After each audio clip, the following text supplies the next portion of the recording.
are Roman Reigns and Daniel Bryan forming a tag team. Playa. Welcome everyone to your Enhancement Talent review for WWE SmackDown October 18th, 2019. We're going to start with the opening subject here.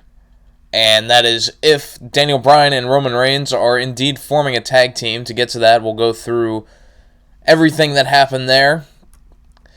The show started right away with Roman Reigns and Shinsuke Nakamura facing off for the Intercontinental title. This opened the show, which was a nice little change of pace that they opened the show with a title match and not a promo of any sorts. That was nice.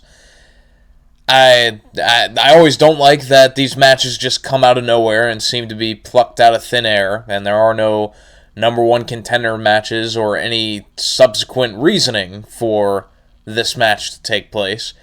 But other than that, this was a fine thing, a good idea. Early on, Roman Reigns is going to go for a drive-by on Nakamura, but Sami Zayn pulls Shinsuke out of the ring in plain sight of the referee with no repercussion at all, no disqualification, no ejection from ringside, just nothing. Roman later sets up for a spear, and Sami again gets up on the apron to distract the referee and Roman Reigns, and again, nothing is done. Roman gets back in control, sets up for a spear again, but in comes Baron Corbin with a scepter shot to the back of Roman Reigns.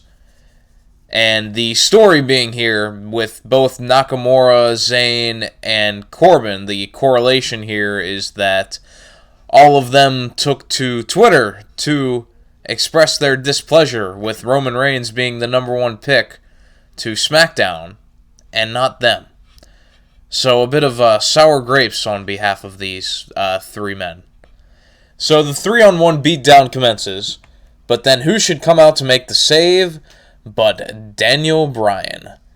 And Daniel Bryan and Roman Reigns teamed in the past with the match against Luke Harper and Eric Rowan just recently, but I think myself and most others assumed that would be a one-off, that would be the only time that we'd really see Roman and Bryan together for that common goal. But out comes Daniel Bryan. He tries to even the odds for Roman, but the numbers are going to get the better of Bryan, and Nakamura ends up laying him out with a Kinshasa. However the fuck you pronounce that. But anyway, ends up laying him out with that. Roman and Bryan are left laid out in the ring as the heels go to the back. So, starting from here, it's interesting that Bryan is still coming to the aid of Roman Reigns. I find that fascinating because Bryan's babyface turn, it was far from a natural progression with that clustermuck of a storyline that was the who done it thing on Roman Reigns with the forklift and the scaffolding and the car and all that nonsense. And we've talked about it before, and we all know that it just didn't make any sense. Bryan was the heel throughout the storyline. They had the fake Rowan, but then once Roman showed that there was Rowan in the shot of the original scaffold falling on Roman, that is when Bryan turned on Rowan, and then all of a sudden started being a babyface. It was far from a natural progression.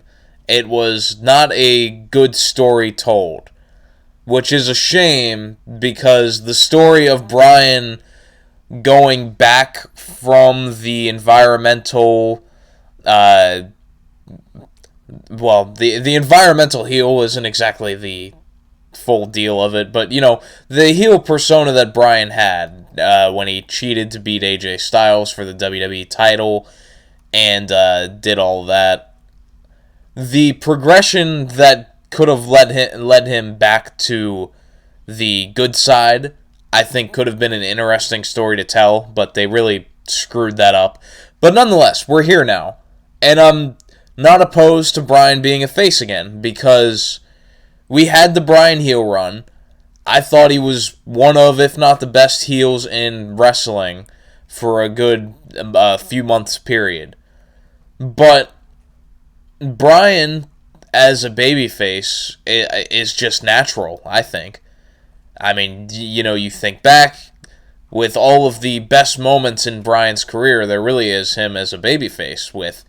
Even with the Team Hell No, the best parts were after Bryan turned face. And then the climax of WrestleMania 30, where Bryan was held down for so long, gets the big win, and that was one of the best moments in the past decade, for sure. So, to me, it seems like Bryan naturally should be a babyface, even though he's great at doing the heel as well. I think he's at his best when he's a babyface. So, even though they didn't really do a great job telling that story, we're here now. So, that's the WWE logic of things. It's the journey doesn't matter as long as you get to the destination. That's how I've always felt. It's not about the story. It's just about getting to the result that they want. But anyway, this would lead to a main event of Roman Reigns and Daniel Bryan teaming again versus Baron Corbin and Shinsuke Nakamura. And this was the main event. And, it was a fun little main event tag match. It was a weird sort of layout because they set up to the hot tag for Roman, but then Corbin pulled Roman off the apron. So they actually never got the hot tag. Roman takes out Corbin with the spear through the barricade, which looked great.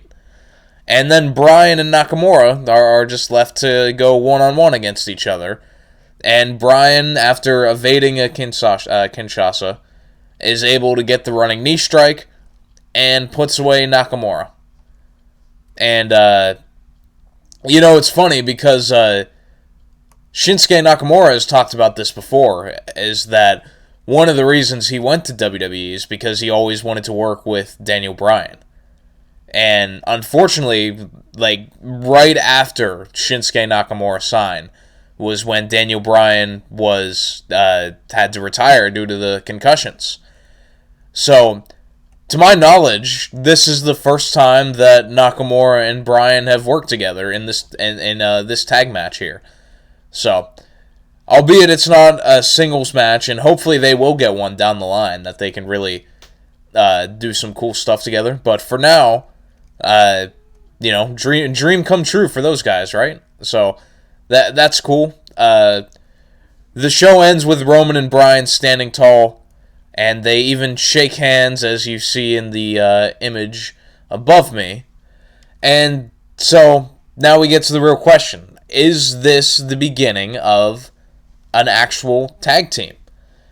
And I think there's two ways that they could go about this.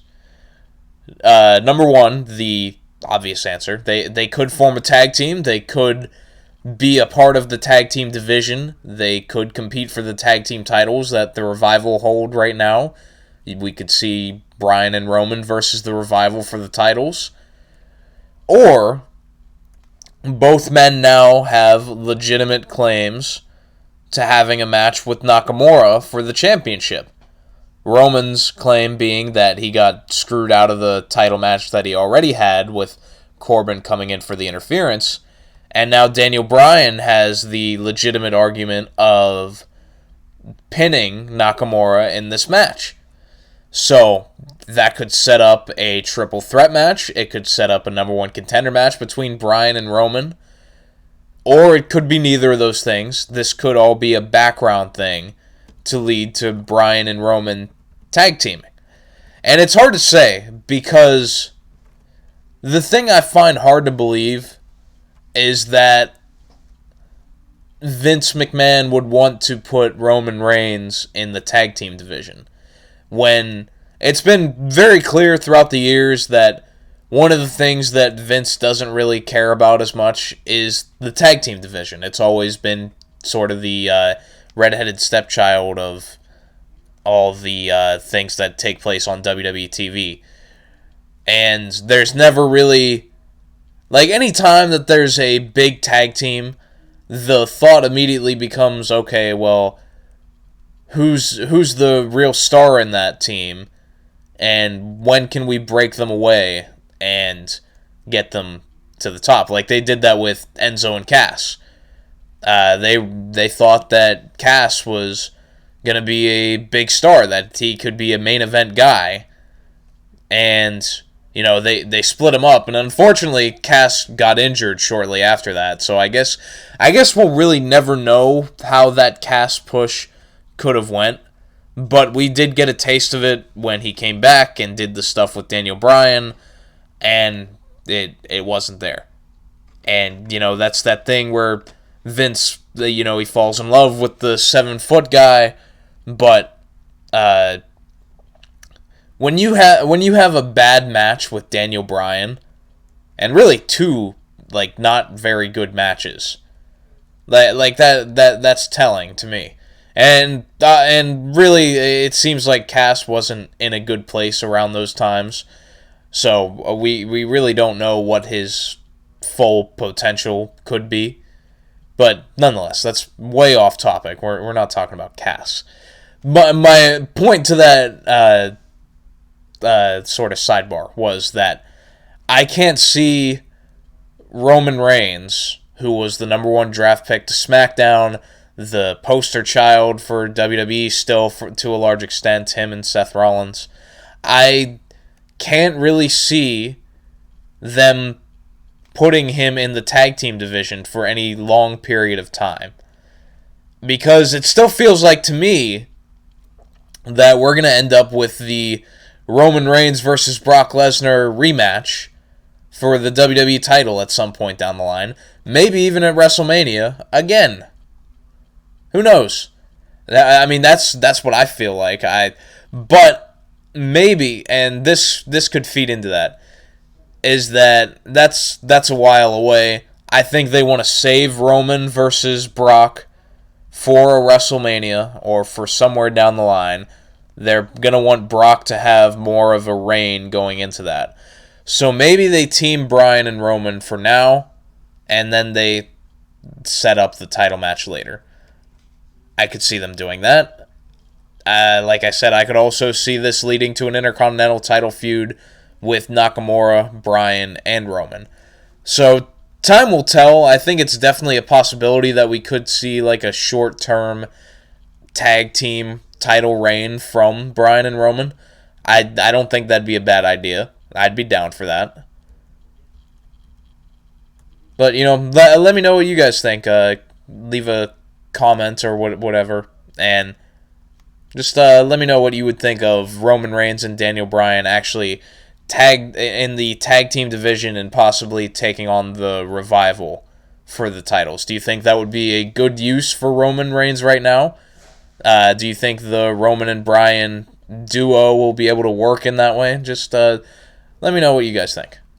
But now we will get on with the rest of the review, and the show started with that Roman Reigns and Nakamura match, so coming after that, we had the New Day and Heavy Machinery in a backstage segment. And this was hilarious stuff.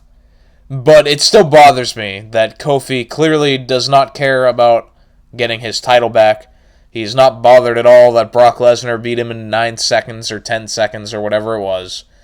And he's not bothered at all that he looked like a chump on the biggest stage of the SmackDown premiere on Fox with almost 4 million people watching.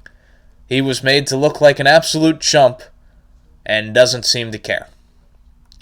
So if Kofi doesn't care, then I don't care. Simple as that.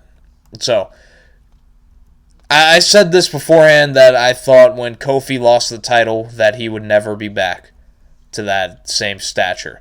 And it's clear now that he's not even going to get close.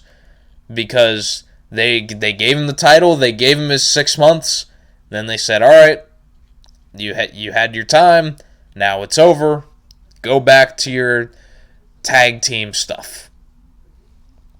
So there you have it.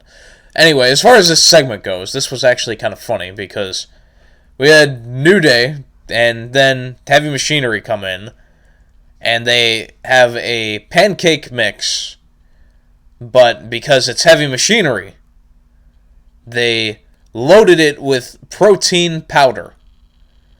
And mind you, they are not cooking this pancake mix. Instead, Otis asks the New Day if they want a sip. New Day decline, so Otis just says, "Oh well, more for me," and just starts drinking out of this thing. Has pancake mix and protein powder all over his face and his beard. It was pretty funny. Next, we had Shorty Gable versus Curtis Axel. It's still funny that they're really calling him this. And we'll get to it, but apparently they really think that the short stuff is going to help Gable get over, but we'll talk about that in a minute. Gable wins with an ankle lock, quite handily. It was interesting that they used Gable and not like an enhancement guy, or not Gable. It's interesting they used Axel and not like an enhancement guy, but I guess Axel at least is kind of a real competitor, kind of. I don't know how the hell they didn't make Chad Gable Kurt Angle's son. Like that's a total different sidebar, but I mean, he even uses the ankle lock. Like that would have been so much more fun than Jason Jordan. But anyway, Gable is going to cut a promo after this. And this was some of the corniest after-school special sort of garbage that came out of Gable's mouth. Talking about how you have to accept who you are, and everyone has insecurities, blah, blah, blah, blah, blah, blah, blah. If this was a different crowd, I believe they were in Indianapolis. If this was a more like hardcore wrestling fan crowd, I would bet that this would get booed. But like the crowd wasn't erupting in cheers for it, but they did like applaud him and cheer for him a little bit. But Gable does all this. He cuts this corny promo, and then introduces his new name. He says we're gonna shorten this name even more. Call him Shorty G. And, this was the name that was reported a long time ago that WWE filed trademarks for, and it was widely speculated that it would be for Chad Gable, and here we have it, Shorty G. It's funny that the report is that Vince actually likes Chad Gable, and that everything he's doing with the short jokes and the Shorty Gable and now Shorty G, in his mind, is going to get him over. And I don't know.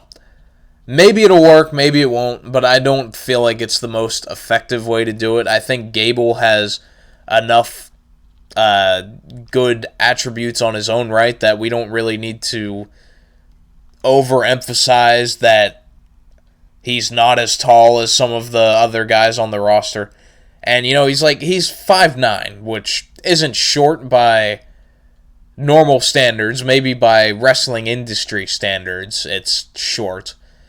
But I feel like we should be focusing more on Gable's Olympic background and how great of a freaking wrestler he is, and not his height. But, that's just me.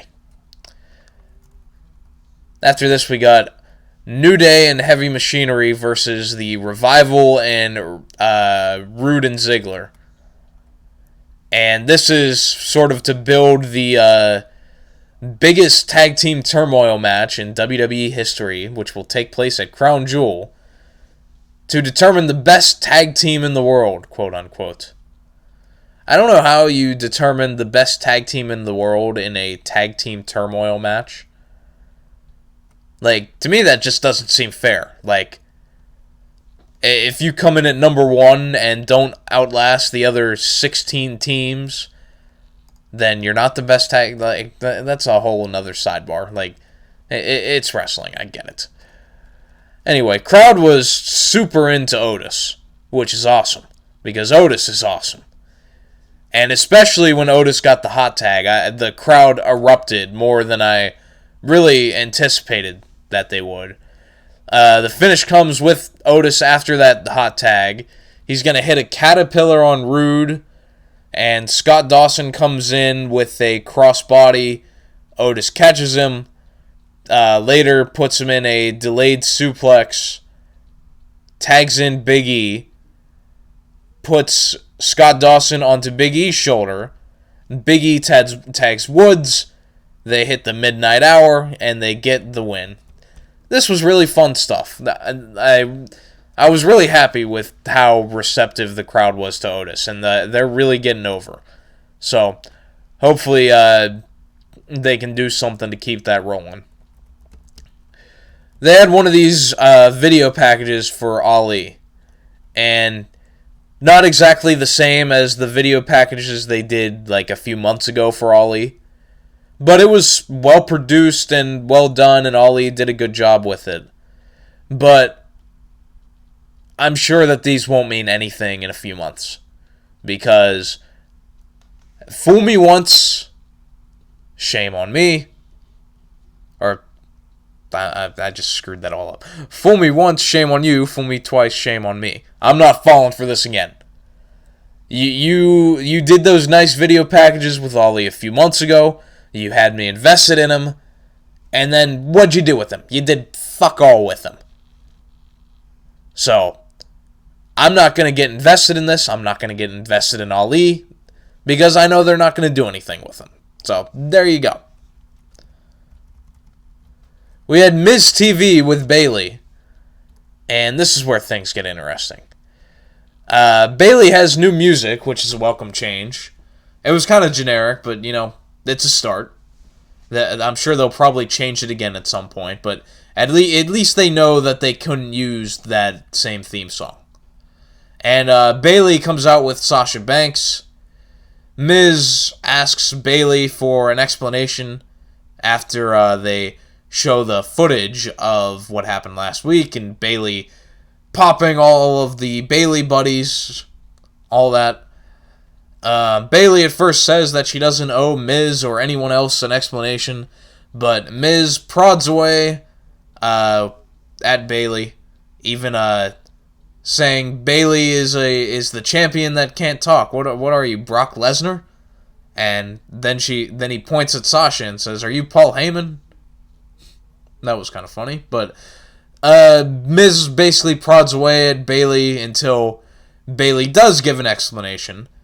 And she goes into this, and she says that she tried to be a role model. She gave everything to the fans, points out like high fives, hugs, ponytails, and all that.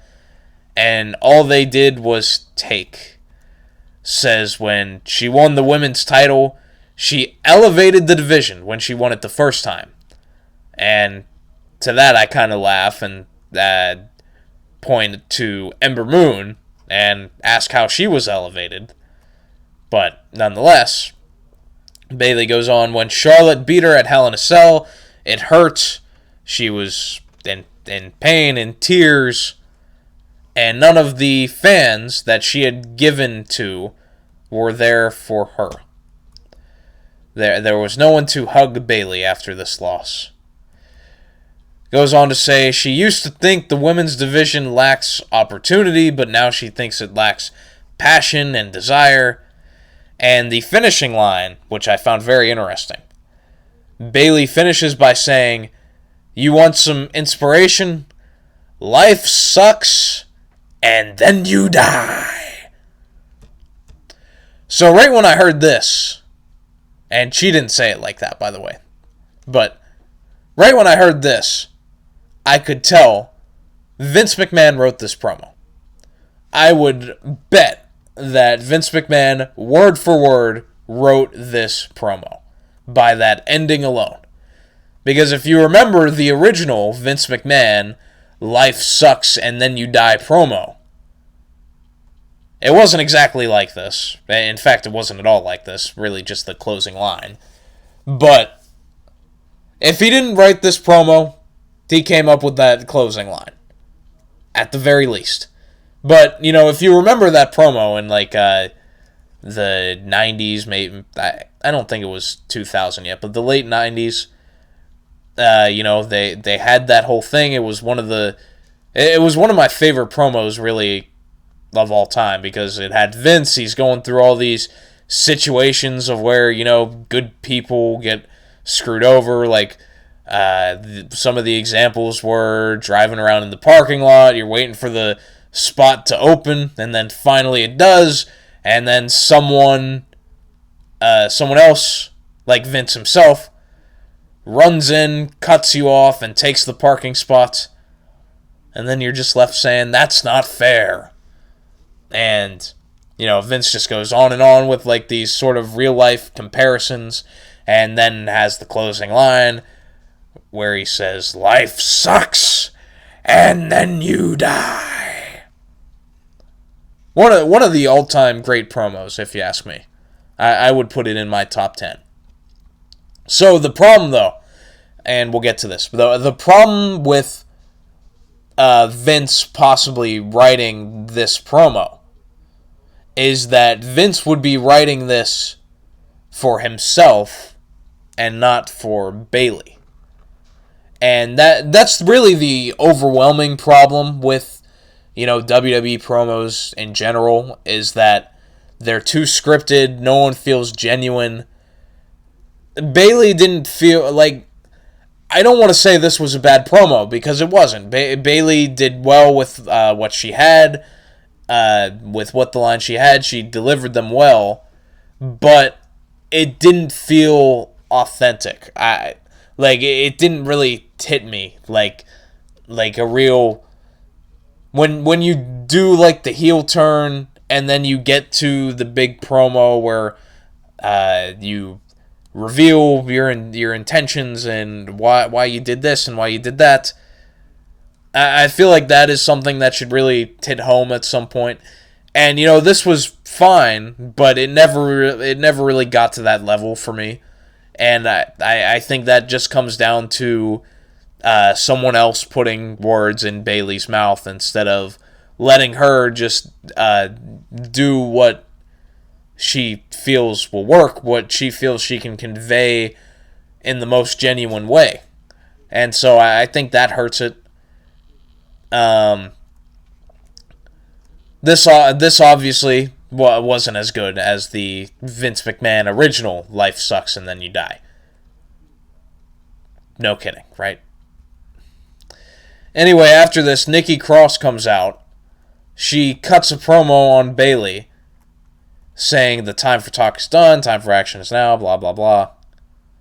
Does that whole promo, and then afterwards, Dana Brooke comes out.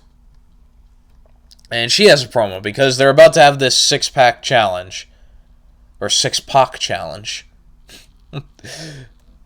Never mind. Dana Brooke comes out, and she has a promo about being underutilized. The same promo that we see every time that Dana Brooke comes on TV. She hasn't been given the opportunities. At least she didn't say opportunity this time. But Dana Brooke called herself the Flex Appeal, which is a cool play on words. More power to you. She does have a good a good little physique and the muscles and whatnot. So Flex Appeal. I'm there. I'm here for it. I'm cool with it. Then Lacey Evans comes out. Then it goes to commercial, and then they come back, and the whole Miz TV set is gone, and the six-pack challenge is taking place. Winner gets the championship match versus Bayley. We have Nikki Cross versus Mandy Rose versus Sonya Deville versus Lacey Evans versus Dana Brooke versus Carmella. And there was a funny moment in this where Mandy and Carmella were fighting each other. And Corey Graves just said that this might be the greatest thing he's ever seen. Which, if you get it, you get it. So originally I thought that this should be the main event, but then I remembered that it's a 6-person match, and these can be a cluster, for sure. But pretty much went how I expected. I very much expected Nikki Cross to win, and she does by pinning Mandy with her little neckbreaker thing. And, I figured that Cross would win. I didn't really see... Because with Bayley being a heel, it wouldn't have been Mandy or Sonya because they're both heels. Lacey Evans. Dana Brooke, I doubted would win, and Carmella, I didn't really think had a chance. So Cross, with the past history with Bayley and the tag team stuff with Alexa Bliss and Bayley and Sasha, I definitely thought that that's where this was going. It'll be an interesting matchup. I'm interested in how this SmackDown's women's division is going to work, because the two top stars, without a doubt, are Bayley and Sasha. And right now they're a heel tandem. So with that, I mean, they could have Bayley be the SmackDown Women's Champion, and then Bayley and Sasha together be the Women's Tag Team Champions. But I would think that at some point they have to turn on each other, right? Because when you're really the only two top people in your division are both heels, I feel like there's got to be something there eventually. So I'll be interested. I'll be interested to see how that goes. And this will be a weird thing to end on because we already went through the main event, but we had Braun Strowman versus Drew Gulak. Drew Gulak, who just signed, I believe he was a signed free agent to SmackDown. He didn't even get drafted from 205 Live. And I hate that they put Gulak in this position right away versus Braun Strowman. Braun frickin' Strowman. Gulak even grabs the mic after the bell rings, mind you. The match has already started. And he reminds us that this is his SmackDown debut, and even reminds us that he is a former Cruiserweight champion. So we'll know by the end of this not to take any of the Cruiserweights seriously. He then tells Braun that Braun won't be able to beat Tyson Fury at Crown Jewel, doing the same stuff that he's been doing for his whole career. And so this leads to Drew Gulak introducing his 345 slide PowerPoint presentation on the Titantron, highlighting how Braun Strowman could beat Tyson Fury. And this harpens back to Gulak's original 205 Live Cruiserweight gimmick that, that he was trying to make it the no-fly zone, and that no one should do dives or jump off the turnbuckles, and he would have the slide presentations that he would never get to finish. And in this case, he only got to slide one before Braun Strowman kills him. Does the whole run around the ring thing, does a power slam, says, I hope you're watching, Tyson, and beats him, and that was it. If this was what they had for Drew Gulak, then they should have just sent him to NXT. Because they could probably use him more than SmackDown will. And, like I said, that was a weird place to end, but here we are. That is it.